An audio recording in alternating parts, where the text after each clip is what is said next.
Tonight, I am so grateful for your support.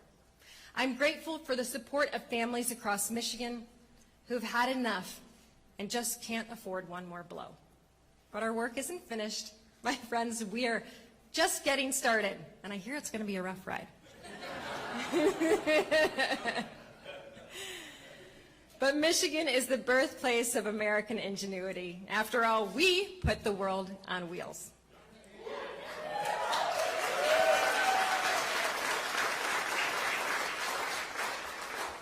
We are the workers, the dreamers, the doers, but things have started to change, and it's not for the good. I've watched as our state, our people have lost their jobs, their life savings, and their promised futures.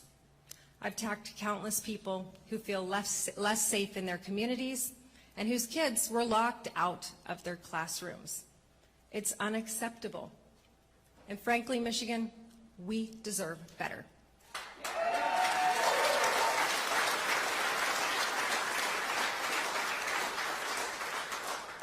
Our state is at a crossroads, and we've made an important decision.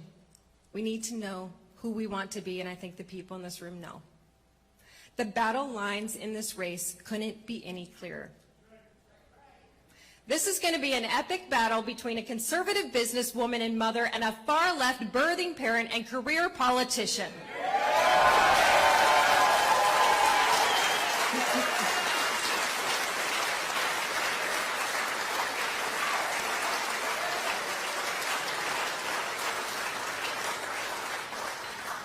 And now we have the opportunity to truly hold Gretchen Whitmer accountable for the pain she has inflicted on each and every one of us during the past 4 years.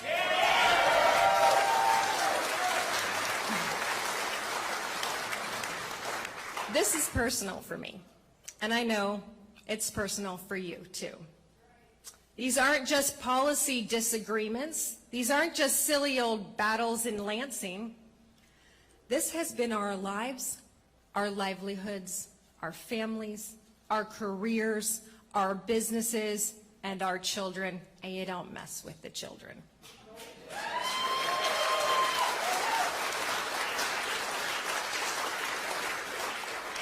Gretchen Whitmer's policies aren't just far left, they're extremely expensive, and worse, they're deadly. They're destroying our children. When she locked the doors to every school in the state, she set up an entire generation of students for failure. We're still only beginning to understand the academic and emotional damage Whitmer's lockdowns did to our children. And when given the chance to help them catch up, Gretchen Whitmer vetoed scholarships to help those students get the learning help they needed.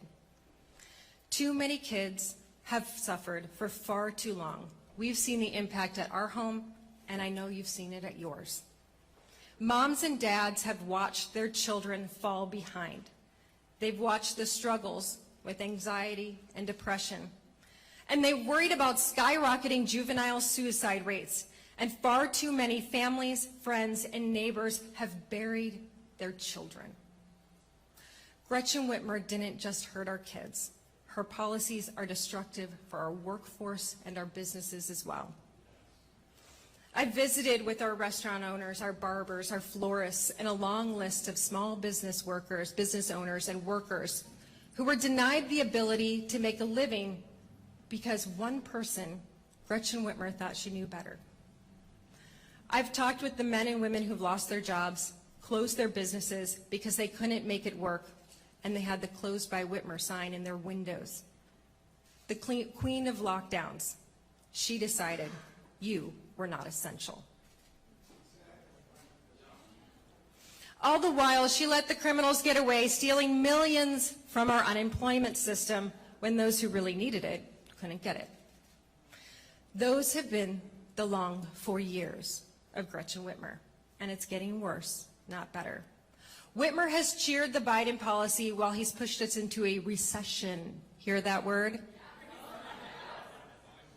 That's, yeah. Recession. She's been riding with Biden while he's been driving our economy into the ground. We've lost years of learning, we've lost our businesses, we've lost our life savings, and we've lost so much more. I want to tell you the story of a woman named Janet Dunleavy. Janet was an overcomer her entire life.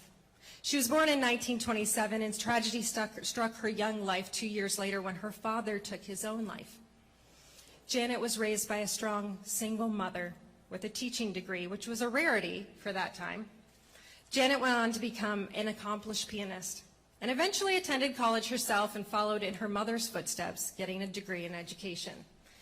She married after college and raised 3 incredibly wonderful and beautiful daughters.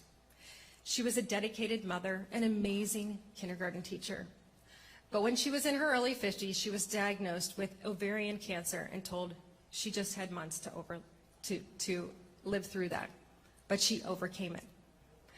Later, her radiation treatments affected her joints, and she had to have both hips and both knees replaced. But she overcame it. Janet fiercely loved her family, and in her mid-50s, her beloved mother had a stroke and spent the rest of her days in a nursing home. Despite the fact that her mother's memory never recovered, Janet visited her every single day. And she was there until the very end, as we should be. Janet's husband was diagnosed with terminal cancer in their 70s, and she was by his side until he went to his eternal home, as we should be. Janet was quite simply obsessed with her family. She called them every day when they were apart. She shared their joy over weddings and new babies and their sorrow over sicknesses and pain. Janet was a very best friend to her granddaughter, and I know this because she was my grandmother. And she taught me to be an overcomer, but I couldn't tell her that at the end of her life because my grandmother was locked in a nursing home. A nursing home locked down by Gretchen Whitmer.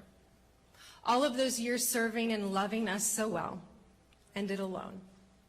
So I make this promise tonight, no one in this state will be locked away from their loved ones ever again.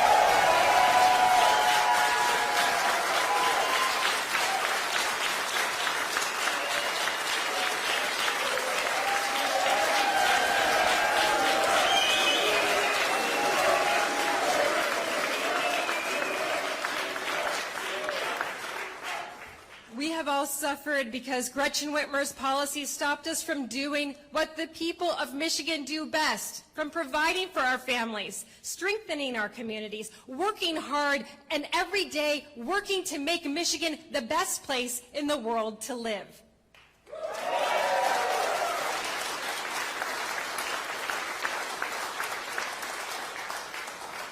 Friends, we can get there again. We just need a governor with the plan, the vision, and the leadership to get us there.